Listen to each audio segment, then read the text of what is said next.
Përshëndetje miq të dashur të emisionit Bota Jon dhe të televizionit DTV. Po takohemi edhe këtë diel për t'ju sjellur tema për të diskutuar me nxënës të cilët I kemi të ftuar në studio. Temë diskutimi sot do të jetë vlerësimi I nxënësve dhe realiteti I njohurive në shkollë. Të ftuara në studio do t'i kemi 3 vajza të cilat vijnë nga shkolla Naim Frashëri në fshatin Breznis të komunës së Obiliqit, me të cilat do diskutojmë dhe do të na tregojnë eksperiencat e tyre përgjatë viteve të shkollimit në këtë shkollë. Me mua në studio, si gjithmonë është Adea, e cila na bashkangjitet dhe bën pyetje të cilat normalisht e prekun edhe atë, sepse është nxënëse dhe patjetër që vlerësimi edhe për të është një pjesë shumë e rëndësishme. Përshëndetje Adea. Përshëndetje Lirje. Sot në studio kemi 3 vajza dhe ato quhen Isra, Albiona dhe Aleja. Përshëndetje. Përshëndetje. A mundeni me na u prezantu edhe me na tregu se cila nga, po e dim tashmë që jeni nga fshati Breznis të shkollës Naim Frashëri, po me na tregu pak për veten e juaj fillimisht para se të fillojmë diskutimin, edhe nëse mundeni me na tregu çfarë nxënëseve jeni. Nxënëse të klasës së Isra? Klasës 9. Je nxënëse klasës 9. A mund të na fol pak rreth vetes tënde? Unë jam Isra, jam nxënëse klasës 9, jam nxënëse shembullore. Aktiviteti jam edhe lënda jam e preferuar është muzika dhe arti. Ma shumë mirë me dizajnet, veshjev, muzikat ndryshme e tjerë. Albiona? Përshëndetje, faleminderit për ftesën. Unë jam në klasën e 8, jam kryetare e Këshillit të Nxënësve. Zakonisht lëndë që më pëlqejnë më shumë janë tek lënda e gjuhës shqipe edhe matematik. Kryetare e Këshillit të Nxënësve në klasën e 8. Po, që 2 vite rresht. Që 2 vite rresht. Do më thonë ke pasur një performancë shumë të mirë si kryetare, prandaj edhe I e përzgjedhur prapë. Po. Aleja? Përshëndetje, faleminderit për ftesën. Unë jam Aleja, vij nga shkolla Naim Frashëri, qysh edhe Ceke. Lënda jam e preferuar është gjuha shqipe, shkrimet, veprat, e shumë tjera. Kam qenë vitin e kaluar në Këshillin e Nxënësve, se këtë vit jam vetëm kryetare e klasës. Tema për cilën jeni të ftuara sot është vlerësimi I nxënësve dhe realiteti I njohurive në shkollë.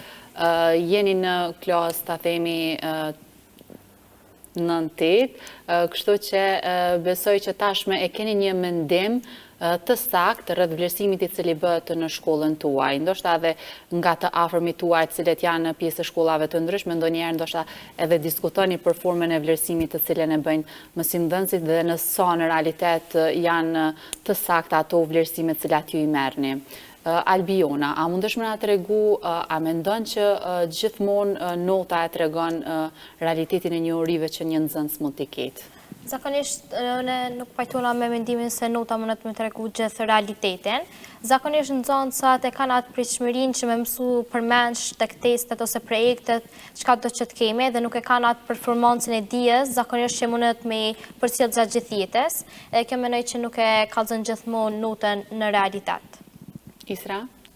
Ma shumë nxënësat mësojnë ka fundi për vlerësim, edhe nuk e dinë që gjithë I përcjell çdo aktivitet, çdo përsëritje, çdo test dhe çdo angazhim klasë. Unë nuk jam me pajtimit që nota tregon, nota është reale. Zakonisht nxënësit mësojnë vetëm për nota edhe nuk e tregojnë dijen që ata e dojnë, pra I mësojnë përmendsh, sepse ka nxënës që I mësojnë përmendsh vetëm për teste, ka nxënës që stresojnë gjatë testit edhe nuk e tregojnë dijen e tyre që ata dojnë. A keni pasur ju ndonjë rast personalisht gjatë gjithë këtyre viteve të shkollimit që mendoni që ndonjëherë ose keni marrë një notë cilën mendoni që nuk është dashur ta merrni, domethënë keni një notë 4 dhe mendoni që keni merituar 5, por ndonjëherë keni marrë një notë 5 edhe pse ndoshta keni menduar që nuk e meritoni. Isra? Ka raste që ndodhin të dyja. Po, ndodhin të dyjat, po më varet prej angazhimit tem edhe prej vlerësimit arsimtarëve. Unë mendoj zakonisht që ato nota që I marr vlerësona shumë drejt. përveç kolektivit arsimor që e kena një kolektiv shumë të mirë dhe të angazhum që na jepin motiv për me mësu, përveç që mbledhen të gjitha instrumentet e vlerësimit, siç projektet, testet, aktivitetet jashtëshkollore, aktivitetet brenda shkollës, të çmimet që i marrim, janë ato nota që na vlerësojnë neve, edhe në fund ditës domthon i përcjellëm ato nota dhe besoj që të gjitha notat që i marrin janë të merituara. Alea? Unë mendoj që për këtë nota që i kam marrë, jem vlerësu drejt. Kjo më ka ndihmu prej motivimit që arsimtarët na kanë dhënë për me vazhdu, edhe gjithmonë kena pas pritshmëri për me vazhdu. Për përmendni motivimin, a mund t'jetë ndonjëherë një notë pak më e lartë për të motivuar nxënësin? Qaj ose ajo të mësoj ose gjysmë vjetorin e dytë ose vitin tjetër, sepse ju mësojnë atë shkollë jeni nga klasa e parë, por me mësimdhënës me arsimtar jeni nga klasa 6 deri në klasën e 9. A mendoni që ka raste ndonjëherë që mësimdhënësi e din ndoshta që një nxënës nuk po meriton ta themi mjaftueshëm notën 5-she, por ai po i vendos atë notë vetëm për ta motivuar që ndoshta vitin tjetër ose gjysmë vjetorin tjetër që të mësoj dhe ta meritoj notën që është e vendosur në ditar. Isra? Unë mendoj që vlerësimi që japin ata edhe motivimi që kena na është prej notave. Për shembull, kur arsimtari të jap një notë mirë, t'jap edhe motivim që ti më mësu vite tjera. Kur ai të jap një notë më dobët se që e meriton, normal që Demotivohesh. nuk motivona. Edhe në qoftë se e meritoj që atë notë, mënet me ma vendos që ato që e meritoj.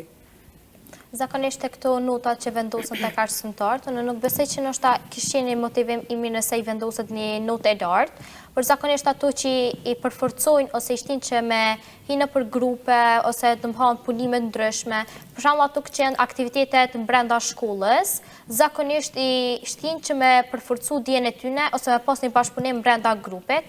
Zakonisht kur kena brenda grupit domthon bashkëpunime, gjithmonë domthon kena një rezultat, atë aty domthon mundom edhe me pas një bashkëpunim sa më të mirë edhe një motivim që me vazhdu ende më ka një nxënës shembullor. Alea?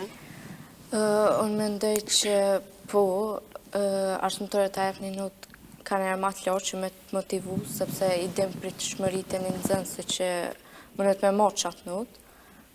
Kapacitetin që ka një nxënës për të mësuar. Adea, ke ndonjë pyetje? Po e kam, cila gjë ju pëlqen më së shumti te vlerësimi? Filloj me Alen. Gjëja që më pëlqen më shumë te vlerësimi është kur nuk shikohet vetëm nota e testit, po edhe aktiviteti edhe puna praktike që bëhet çdo ditë në klasë.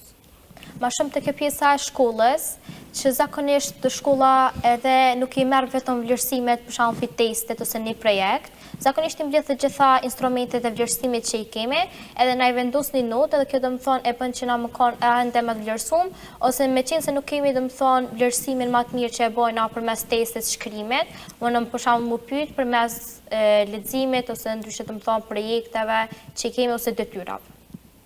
Në varet prej angazhimit, për shembull ka nxënësa që më shumë kanë qef të mu pyet se janë më të lirë me fol, se sa nxënësa që bojnë test ose dalin tabele dhe japin stres vetes.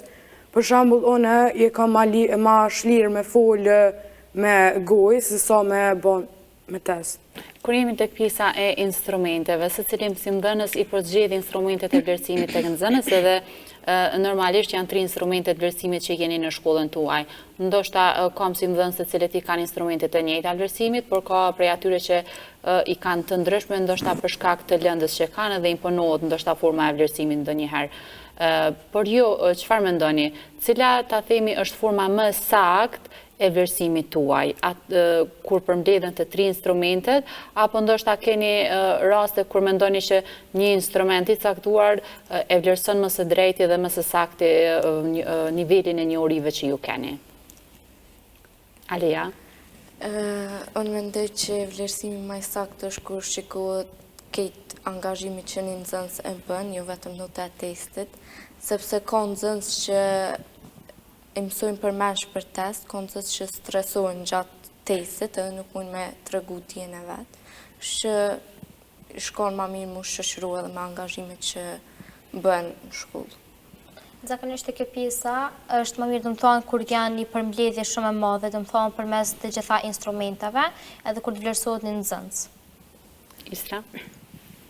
Për shembull, normal për mu është më saktë që nxënësi mundet mu vlerësu më mirë me gojë, se sa mi jap stres vetes për teste gjëra tjera. Po përmend vetë stresi. A mendoni që ndonjëherë ky stresi ndikon që performanca juaj gjatë vlerësimit të mos jetë në nivelin e duhur, dhe pastaj ndonjëherë mësimdhënësi që mos ta kuptoj këtë pjesë, edhe ju të vlerësoheni më pak se sa që duheni? A keni pasur ju personalisht raste të tilla, ose a keni pasur ndonjë nxënës në klasë pse ekzistojnë situata të tilla që ndodhin brenda një klase?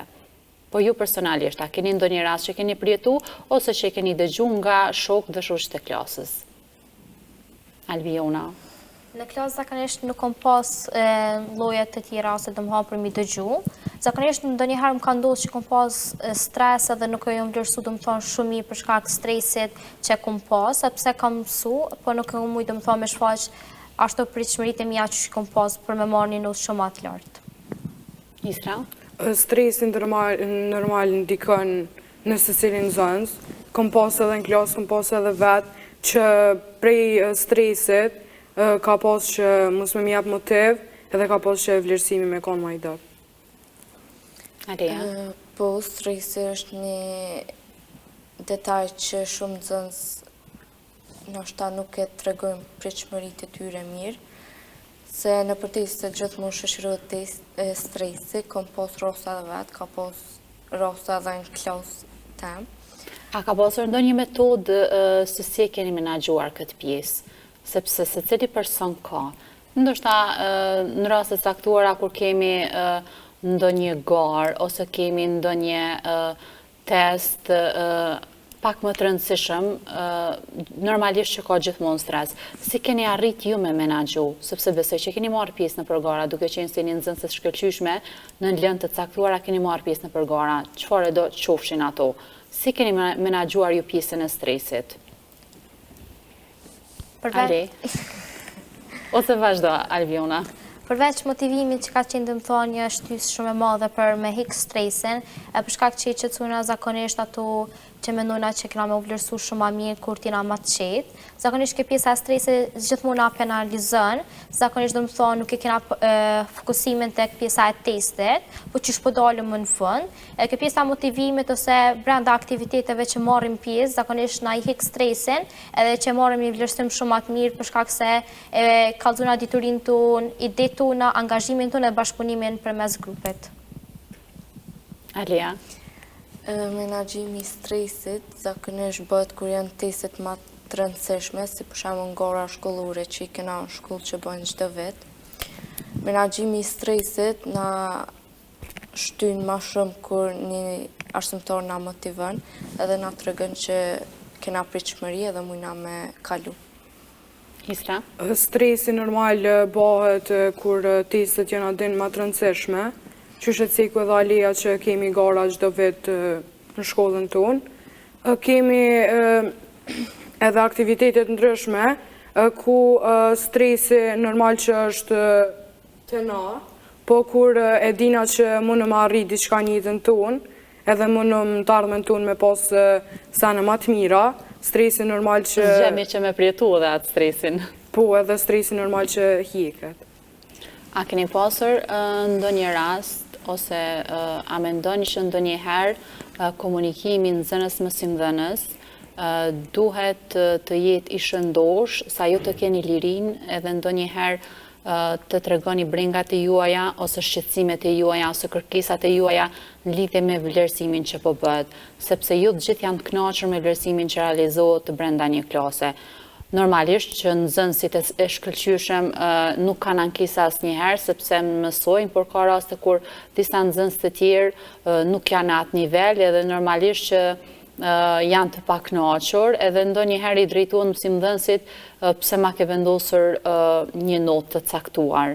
A mendoni ju që një komunikim i shëndosh mes nxënësve dhe mësimdhënësve do të ndihmonte që nxënësi ta kuptoj që ai ose ajo me punë të madhe edhe me angazhim të çdo ditë që mund të arrijë të përmirësoj notën ose të arrijë notën që ai ose ajo dëshiron.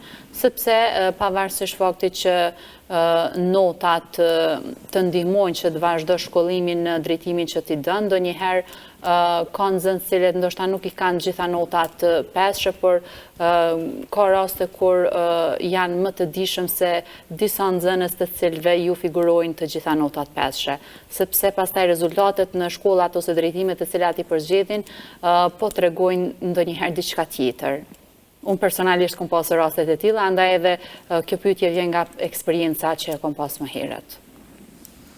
Alia? Komunikimi nxënës mësimdhënës është shumë i rëndësishëm, sepse mësimdhënësi ka kaluar edhe në këto periudha që na edhe i kalojmë tash, po i përjetojmë. Zakonisht ky komunikim është më i rëndësishëm me nxënës që kanë sukses më të tërë, sepse i ndihmon ata më shumë për me vazhdu, por normal edhe për nxënës tjerë që janë më shëmbullur duhet. Është i nevojshëm. Te kjo pjesa do të thonë që arsimtari edhe komunikimi mes nxënësve, normal që sjellni përforcim shumë të madh tek nxënësi, për shkak të motivimit edhe që e motivon për me vazhdu, për me marrë një notë shumë të madhe se sa që e ka. Zakonisht dia e nxënësit që tham nuk varet prej notave që i merr tek testi, po varet edhe pi dijes që e shpreh, zakonisht pi stresit mundet me marrë edhe një notë negative.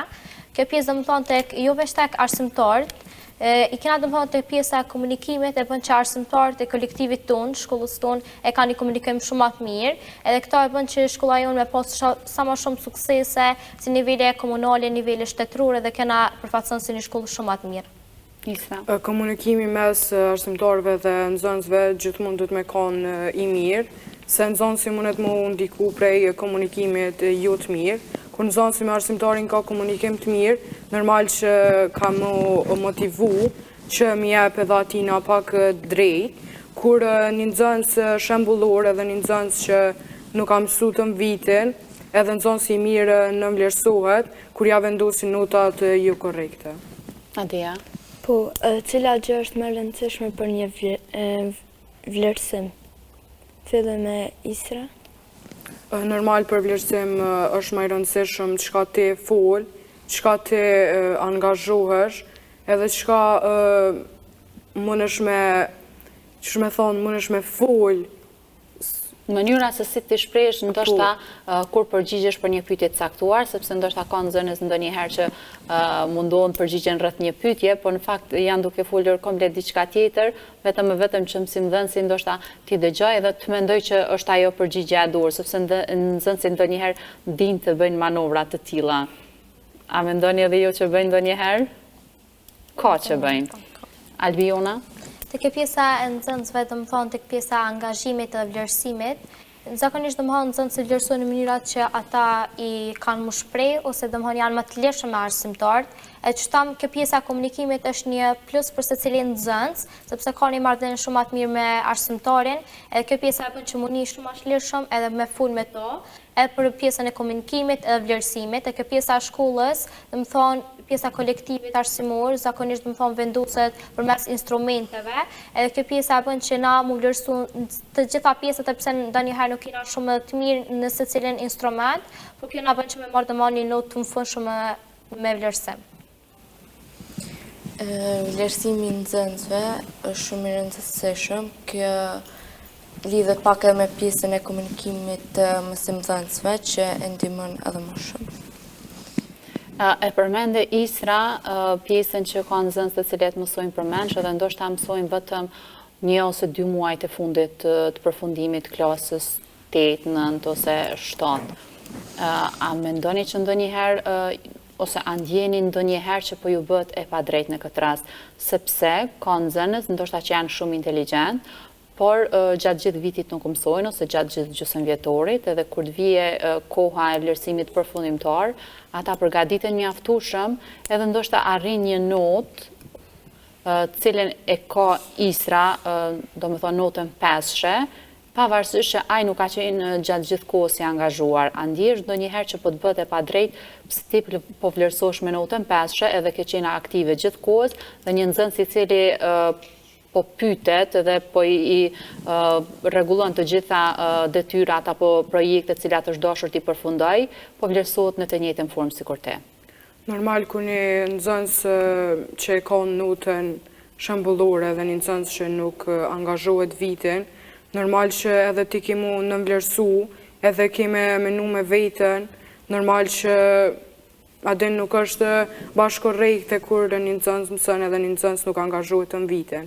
Se ti kur e ke jep mundin, çdo aktivitet, çdo gjë që u bën klas, je mundu adin me konë gjithmonë angazhuar në klas, edhe një nxënës që nuk ka pas kur angazhem, nuk ka pas kur aktivitete, projekte ndryshme. Ndoshta ndonjëherë ka shkaktuar edhe zhurmë brenda klasës. Po, normal, edhe normal që mund është mund në vlerësu prej vetës tonë.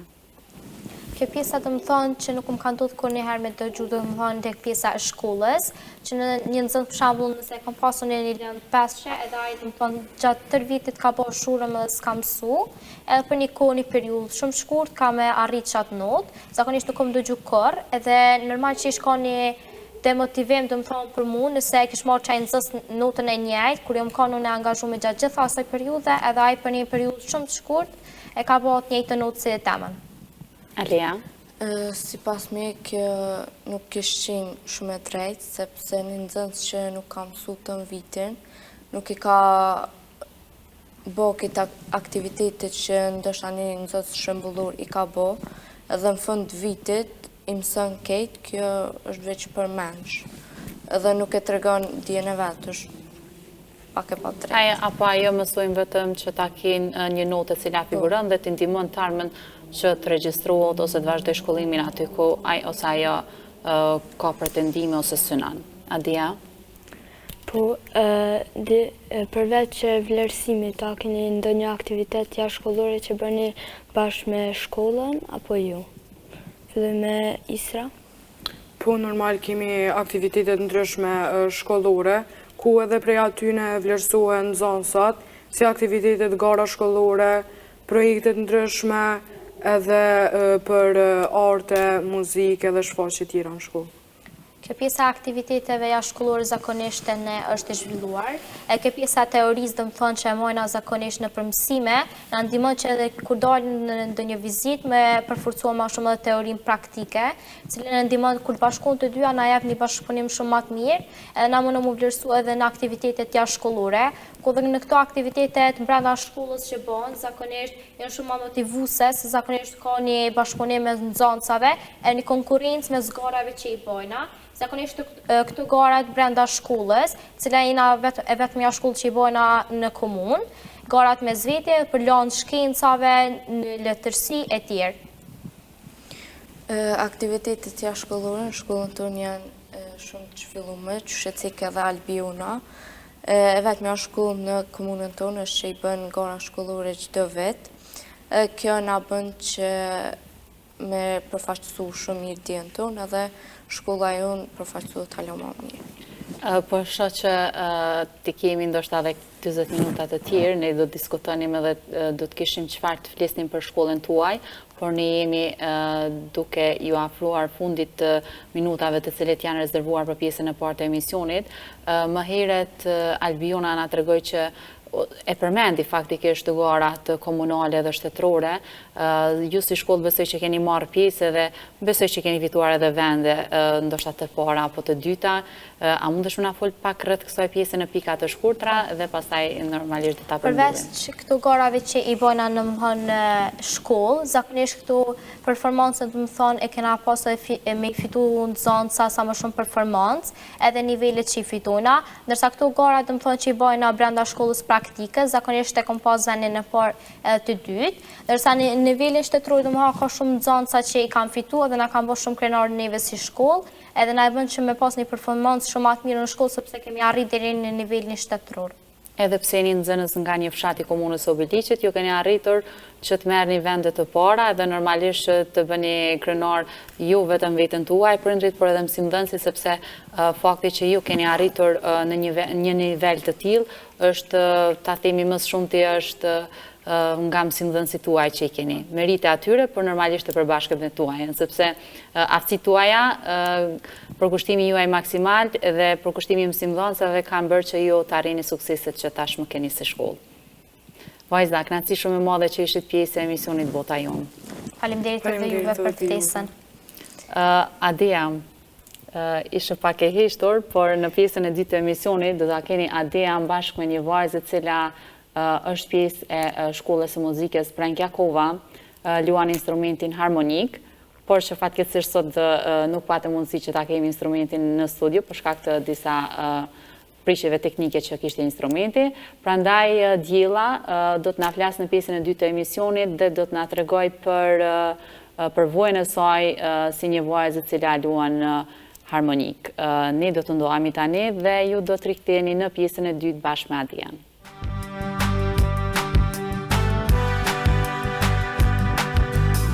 Rikthehemi prapë në studio dhe kemi një vajzë që quhet Djella Sahiti. Përshëndetje. Përshëndetje. Si je? Mirë, faleminderit. Na trego pak për harmonikën. Fizharmonika ose harmonika është instrumenti të cilën e kam zgjedh gjatë kohës kur kam shku në shkollë të muzikës, pra Prank Jakova, ku dhe fillimisht jam njohur me instrumentin. Jam njohur fillimisht atje me instrumentin, ku më ka pëlqyer shumë melodia e saj dhe pjesa e veçantë e saj e cila e ka instrumenti, ku dhe për këtë arsye kam vazhduar me këtë instrument. Cila pjesë të pëlqen më së shumti te harmonika? Harmonika më pëlqen për shkak se është një instrument shumë i rrallë dhe nuk përdoret, sidomos në shtetin tonë, pra në Kosovë, nuk përdoret shumë ky instrument dhe është rrallë herë që gjejnë vajzat të cilat e luajnë këtë. Dua ta cek që jemi gjenerata e parë të cilën po e ushtrojmë këtë instrument, pra fizharmonikën, dhe jemi pak vajza, pra vetëm 2 vajza të gjeneratës së parë. Më pëlqen shumë gjithashtu edhe melodia e saj e cila përcjell, ku mund të them se përmes saj gjithashtu unë ndihem e lirshme të shpreh ndjenjat e mia. Sa vjeçare ke qenë kur e ke vritur që të pëlqen harmonika? Fillimisht në shkollë kam shkuar në klasë të 4, ku fillimisht kam shkuar për shkak se më pëlqente shumë muzika dhe kam marrë pjesë edhe në korin e shkollës, pra në Prank Jakova, por pastaj kam parë edhe fizharmonikën, ku prej gjithë instrumenteve tjera më ka pëlqyer shumë. Përveç harmonikës, të pëlqen ndonjë instrument tjetër apo vetëm ajo?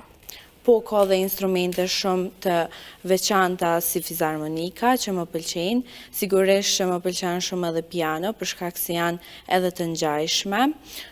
Përveç fizharmonikës në shkollën Prank Jakova, gjithashtu më vazhdoj të marr pjesë edhe në për koncerte të shumta, sidomos me korin e shkollës, ku edhe marrim pjesë në koncerta.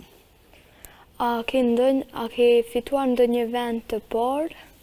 Ne akoma s'kemi bërë gara, ku garat e para do t'i mbajmë për fizharmonikën me 22 maj, të cilat mbahen garat e para në Kosovë për instrumentuesit në fizharmonik. Gjithashtu në gara ose në koncerte kemi marrë pjesë, mbahen çdo vit nga 4 koncerte në shkollën e muzikës, pastaj edhe me korin bëjmë koncerte, ku një ndër koncertet e fundit ka qenë në Klan Arena, ku është mbajtur për himnin e Hungarisë. Cila që të pëlqen dhe që s'të pëlqen të harmonia, ndonjë pjesë e saj? Unë mund të them se për fizharmonikën më pëlqen e gjithë pjesa e saj, për shkak se është instrument i rrallë, pra, por edhe melodia e cila përcjell më pëlqen shumë. Unë mendoj që nuk ka një pjesë e cila nuk më pëlqen, por mund të them se është instrument shumë i vështirë, sidomos në fillim, ku mund të cek se në fillimet e mia ka qenë e vështirë, për shkak se është dashur të mësoj teknikën, ritmin dhe notat, edhe të bëj shumë ushtrime, por me kalimin e kohës, me instrumentin fillova të pëlqej edhe më shumë. Cila ka qenë kënga jote e parë që ke mësuar? Kënga ime e parë ka qenë himni i Hungarisë, kur kam kënduar me korin, pra në mënyrë muzikore, por kam mësuar edhe shumë këngë të tjera, të cilat më pëlqejnë. Përveç harmonisë, a ka ndonjë aktivitet që luan apo ju? Përveç fizharmonikës në shkollën e muzikës, nuk luaj instrumente tjera, por me vazhdimin në shkollë të mesme mund të zgjedh instrumentin tem, ose mund të zgjedh edhe instrumente tjera, por ne fillimisht do të fokusohem tek fizharmonika. A ka qenë e vështirë për herën e parë që ke provuar? Po, ka qenë shumë e vështirë për shkak se është instrument i rënd, ka qenë instrument i rënd, por duke bërë shumë ushtrime dhe me përkrajen e profesorit, kam arritur që t'ja dalë dhe të jam shumë e suksesshme. A je befasuar kur i ke dëgjuar tingujt të para? Po, ka qenë shumë anice për mu, për shkak se duke pasur një instrument që është shumë i rrodh dhe pak herë kam parë atë, jam anitur shumë nga melodia e saj. Cila ka qenë mbështetja jote më e shumta? Mbështetja ime më e madhe ka qenë familja sigurisht, ku edhe më kanë shtyrë që të marr pjesë në shkollën Prenkjakova, por kur u bëra pjesë e fizharmonikës, gjithashtu edhe profesori me ndihmën e tij. Në shkollë, a ka pasur ndonjë mesazh negativ apo vetëm pozitiv? Jo, në shkollë nuk ka mesazhe negative, për shkak se të gjithë jemi, mund të themi se të gjithë jemi artistë dhe dim profesionin tonë që është i vështirë, por kur dalim në koncerte ose para publikut e bëjmë që të duket i lehtë. A ka ndonjë aktivitet që keni bërë me korin? Po, ka shumë aktivitete, ku edhe ato marrin pjesë në koncerte. Zakonisht luhen 2 koncerte në çdo vit shkollor, por marrin pjesë edhe në koncerte ku, për shembull, për himnin e Hungarisë na thrasin dhe arsimtarja na përzgjedh dhe ne merrim pjesë. Sa vajza luan këtë instrument? Të gjeneratës sime së parë e luajnë 2 veta, pra unë dhe një vajzë tjetër, por me kalimin e kohës ky instrument po zhvillohet shumë në vendin tonë, ku ka dhe vajza të tjera të cilat janë të interesuara, por dua të thek që nuk është shumë interesim. A mundesh të na tregosh disa pjesë të harmonisë? Po, fizharmonika ka shumë pjesë, është pjesa Bellovs, ose pjesa kur hapet fizharmonika dhe mbyllet, ku përmes saj shkëmbehet edhe melodia e tingujve. Pastaj në anën e djathtë kemi tastierën, ku është pothuajse e njëjtë me atë të pianos. Pastaj në anën e majtë kemi butonat, ku janë si shoqërues i dorës së djathtë. Kemi ripat me të cilën e mbajnë fizharmonikën dhe kemi zërat të cilat i ndrojmë shkollët të muzikës. Cili tinguj të pëlqen më së shumë te harmonia? Fizharmonika ka shumë tinguj të bukur. Zakonisht mua më pëlqen të luaj valse, ku përcjellen edhe tinguj shoqërues të mirë. Cila ka qenë kënga jote më e vështirë që ke luajtur ndonjëherë? Zakonisht në fizharmonik këngët janë të vështira në fillim, por me kalimin e kohës duke ushtruar shumë, ato bëhen më të lehta. A ka pasur ndonjë në shkollë ndonjë kër që ke bërë me harmonikën? Jo, fillimisht akoma nuk kam marrë pjesë në kore duke prezantuar fizharmonikën, por në aktivitetet të shumta po. Në shkolla e befasuar kur e i ki treguar ti që do të luash harmonikën? Po, ku edhe pasi e kanë dëgjuar që jam duke e mësuar instrumentin fizharmonika dhe ato në aktivitetet në festa të shumta kam marrë pjesë duke prezantuar fizharmonikën në shkollën time. A ka ndonjë mësues që të ka shprehur ndonjë mesazh negativ që ti nuk din të luash apo nuk kemi arritur? Jo, për shkak se të gjithë e kam parë punën time dhe të gjithë si në shkollën e muzikës ashtu dhe në shkollën time në Mjal Grameno nuk ka pasur mësimdhënës të cilët më kanë thënë se ti nuk mund të dalësh. Për shkollën po flasim pak. Si është shkolla për ty?